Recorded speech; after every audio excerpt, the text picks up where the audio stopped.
Hi and welcome. My name is Stefan and I am about to show you the camera tracker version 3 by CGMatter.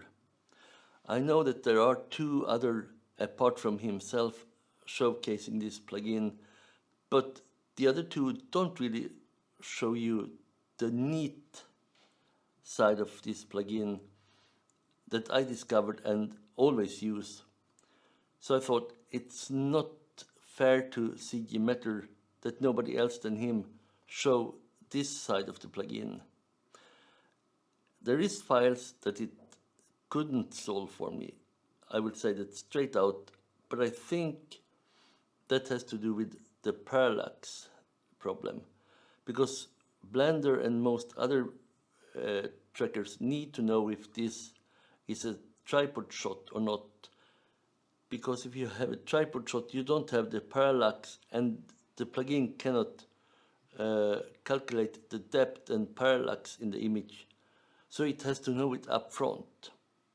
These don't have that button and thus it really struggled with it, but for those videos that it worked, it was amazing.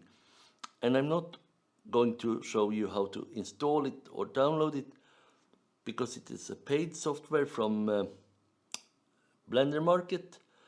But for that you can search on Camera Tracker and CGMatter and he can show you that part. I will just concentrate on how to use it. Okay, let's go. So I will first of all go to my Blender drive and my image sequences. I want them raw. I want this one. So now I have a few options here. This one where it says alpha is if you want to have masks, because this is really a camera tracker, but CGMatter showed that if you mask yourself or object, you can use it as an object tracker. Image from video, then this plugin convert via FFmpeg the video to image sequences, and then it has some mask actor that I haven't used, but these two densify and undistort is very useful, and undistort is almost always required if you want to do visual effects, because it straightens up lines that are distorted due to focal length problems with the lenses and so on. And the densify, that is the very interesting one that I will come back to when that is the time. Then here we have zoom, and this is on the other hand something that this plugin can do that not many others, if any other, can do. Handle focal videos with zoom in it, but you need to tell it that you have zoom in it. And then if you have a really shaky video, you can use the shake option. Then you have max resolution, is if the video is bigger than this, rescale it down or don't do anything about it. Here we have a lot of interesting options. If you ever have done photogrammetry with software like Agisoft Photoscan or Metashape, you can ask the software to try to grab X 100,000 of features in the image, but you will only use maybe 10% of that to really lock on camera positions. So I used to go with well done, which is 10,000 features. Then I go here to overlap frames. So that is, if I understand CGMatter correct, how much forward it looks for matches as well as backwards. And if you're used to noise denoisers, there are one kind that called this temporal denoiser. So it looks X number of frames ahead and back to see what is static, what is always there, and what is not, to determine the noise. So this one is doing a similar concept. And then advanced. Here I go in and set then just 2000 points. So I only need 2000 of those 10,000 it finds. CUDA, yes, that's because I have a graphic card. And let's hit run. I'll just decrease this window a bit. And I will come back to you when this is done. And we are back. So now we have gotten so far. Now I will only press N so I get that way and save this. And I will go to my Blender drive, my Blender projects, and we can just create a folder called farm. So, and farm. So now everything is safe. But the problem is this looks like this, and that's not so helpful. And that is what one of the viewer I saw doing a video on this suggested to CGMatter that if it was possible to align the solve to the floor, but as you can see, it's pretty obvious where the floor is. But here comes the good part. If we add an empty, scale that to 50, as 50 or 60, so apply the scale. Now we click on scene dance, on mesh dance and animation camera, and then finally on the empty and parent to object. I will also make sure that I drag this animated camera out of that. The reconstruction can be left there, and I will, just to show these, okay, we can do like so, out of that so, and the real camera we can just move away totally. So, even if I now go to this, you can see, oh, it's very, very nice. Take that away too. So, that is very nice, and it looks like something. So let's go into the view mode. And we can actually see what we had on the images as a point cloud now. But still, it's totally wacky when it comes to the orientation. But because we have done this, we can now rotate the solution and go down with it so, and we can go also to the front. So I found that checking them from the first, the front view and the left view is the best way to actually get a decent alignment. I can just now move down, check left, yes. Now we have a few things left though, and that is the orientation of the solve, which Blender normally fixes for itself. So what I try to do here is to set auto record and rotate, scale, and go on the empty. Now I can move it sideways like this, If I now place or go back to frame 1, it goes back to where it was. So once again, move it out of the way, and you can move it a little bit more. So now I can add a mesh plane,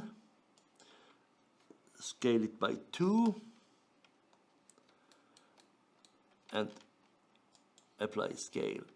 Add mesh monkey, and in edit mode go Z1, and I will also see what we have on that one. So she is about 1.97 meter tall, which actually will be extremely fine when we now want to realign our world.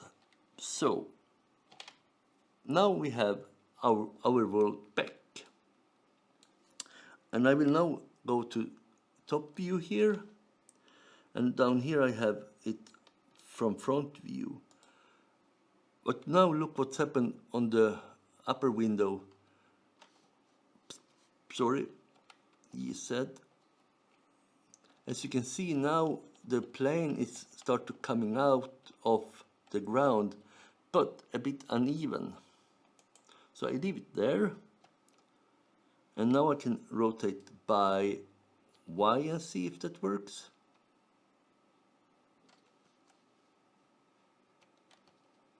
Okay, this way then. Okay, so now we can see how the plane start to work that way, and then we can start this way.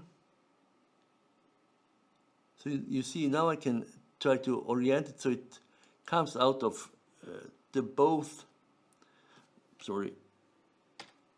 So now I rotate it. Now I kind of move the front and back out early or late, depending on what side that there is. And now I rotate the left or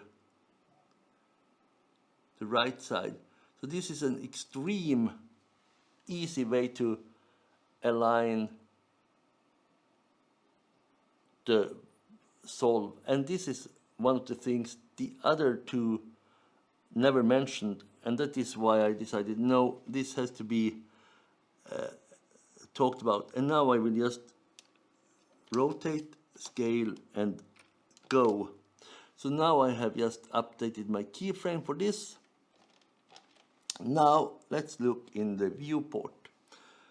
Now we have the scale on this solve is a bit problematic. So I will see if we only have so and no world view or 3D cursor scale. So now I can scale this solve. That was not that one.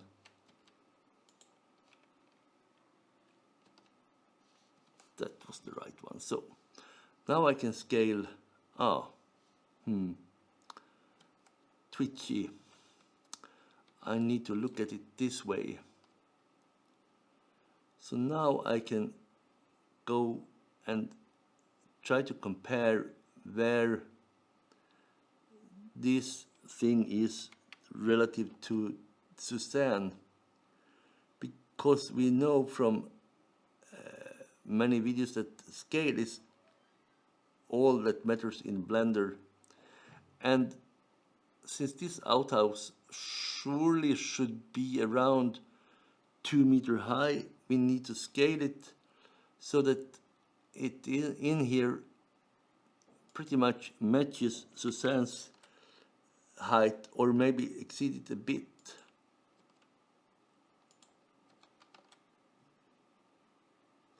Okay, so now we have Suzanne at 2 meters, and we have, I think we can actually go a little bit lower in this case. So go up. Yeah, this is good. Now we have a decent scale between this outhouse and the Suzanne. Let's see if I can go actually sideways with it and see if it matches better. Yeah, that's great. And now let's go top view from here and see if we can go Y. Yeah, you see now she goes into the house, and this is so freaking cool because this really makes it possible to, on millimeter precision almost, determine how close you are to a wall. When things start to go into the wall or out of the ground, you know you're aligned. So this is a perfect version of that. And as you see, the outhouse is now just barely higher than Suzanne. So I think this is a real good thing. So I again want to do a snap on the scale, but not necessarily anything else. So let's see what's happened when I go back and up. Yeah, you see the scale still remains good. So let's now go this way and scale up this one a bit. Okay, so you see it really goes through perfectly here. So one thing we can do now is to go to the animated camera and to background images. But here's the thing, remember we checked undistort, which means that we have to use those images for these things, otherwise there will be problem. And we had sequences, we have undistorted, we have images, select all images, and here is something they started with newer Blender. Detect sequence we can have, but detect UDMs. So, and now we can simply go into camera and we can start to see what's happening if we play.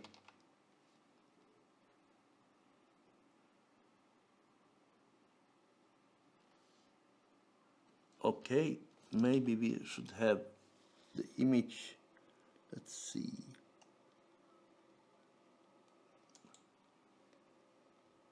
Okay, where is Suzanne? Okay, she's up there. Something went cuckoo here.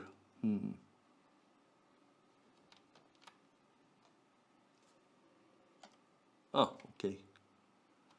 I pressed the wrong button. I went into local. So, but still, I need to go up with these. Oh yeah, I know what. I forgot to simply do the recalculate the or re-record the position scale of the whole thing. So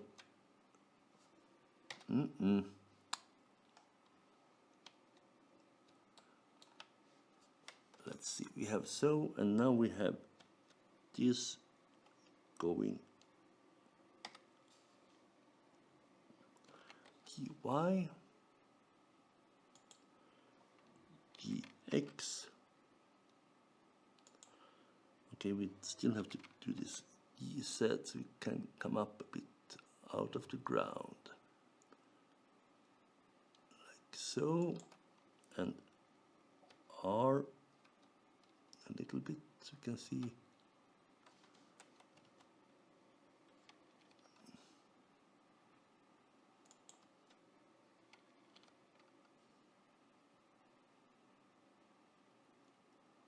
Okay, I think that's good.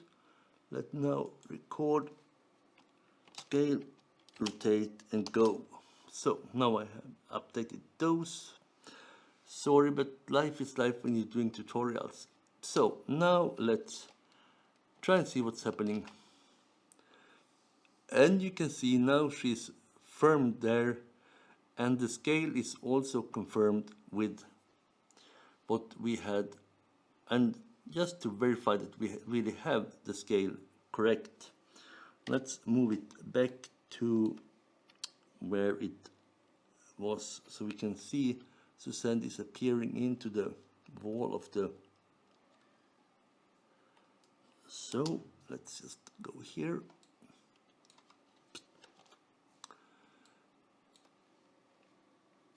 Go Y. Go X. Yeah, now we, as you can see, now we have her pretty much there, and the house ain't that much higher. She's 2 meters, and that is maybe 250 or so. So the scale is very, very good. And now, because we have everything, we can do so. What I want to do is to go to this and go to visibility, set shadow catcher, go back to this one and select render 0.01, and I want the render result.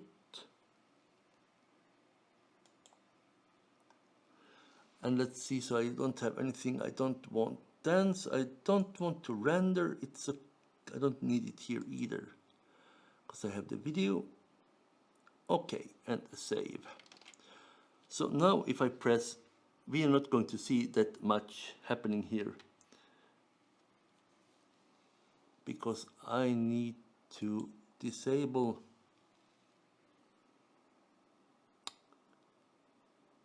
okay.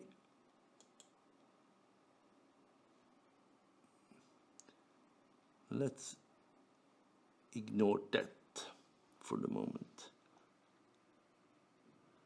But here's the thing. We need to go to compositing and basically here go to and pick up the same thing we did before. Image sequences, raw sequences, undistorted images, add and make sure we have UDIM unselected, so, and we have that done. So now we can go back to layout, and we will need to actually add a sunlight, I think. Add light sun, go Z, so we get it a bit above. And now I want to see what this do, and then I need to set scene lights, because I don't have any scene world, but I want that on. So this is a bit finicky with Blender, or finicky, but the way they set it up. If you don't want any light in the scene, set scene lights and scene worlds. Then you can, in node editor or in the node shader, disable or put the world very dark. Otherwise it will use Eevee's setups, and that is not always what we want. So I want the sun to look this way, and you can see now we have shadows there, and I can also scale up this if I need a bigger area to land on. I could actually go to Suzanne and add a subsurface division. So apply, shade smooth. So now we have that one. But let's say we want a little bit of world. We can say output, world output, and we can have texture, input texture, which would be background actually.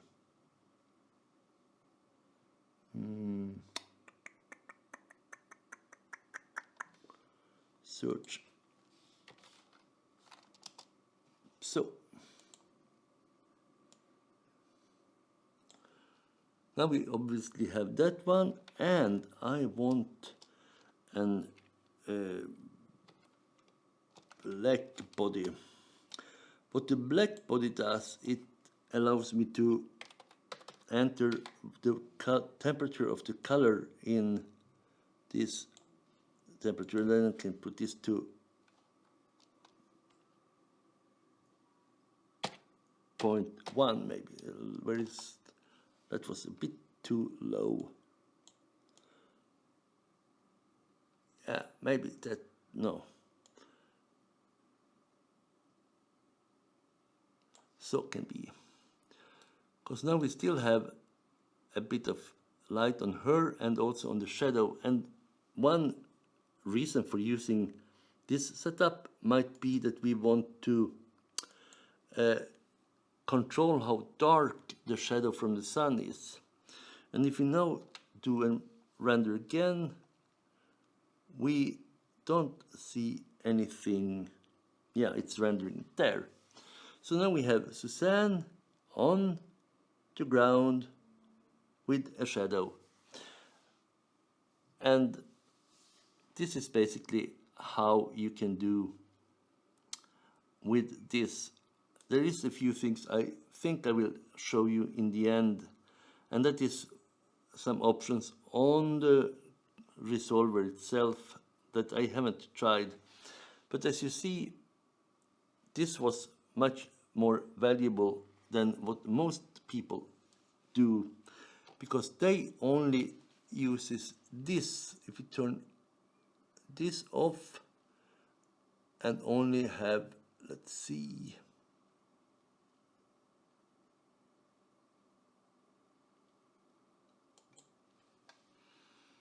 they only have this point cloud visible, which doesn't reveal much and it doesn't help much. So also what I wanted to show you is to see what this clean points is.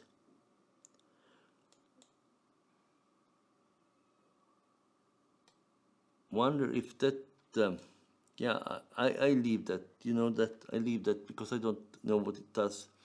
But basically mesh point cloud goes out, and if I want something I use the dense one, but only until I aligned everything. So does this work for everything? Well, as I said, footage with little parallax can be tricky, but what I tried on one video was to put the camera on a tripod, filmed a stairway up, not so far away from me, and that failed utterly. But then I decided to take the camera, walk with it like a half circle, but from the most far part from the object, I did a wide. So if you think of a circle in Blender and you leave the middle vertices alone, and then you expand, move both sides away so it get round and then a long flat and then round again 1 or 2 times, then mounted the camera back on the tripod again, that worked, because then you had enough footage in the video, or enough footage and enough parallax for the solver to figure out what's going on. So then it could build me the dense cloud, and hence I could also see the stairs where they are. So I could build a physics stair in Blender and maybe try to use physics simulation. So if you need, I will try to do this simple. If you want a camera on tripod, walk with it a bit first and really create strong parallax. Then you can put it on the tripod.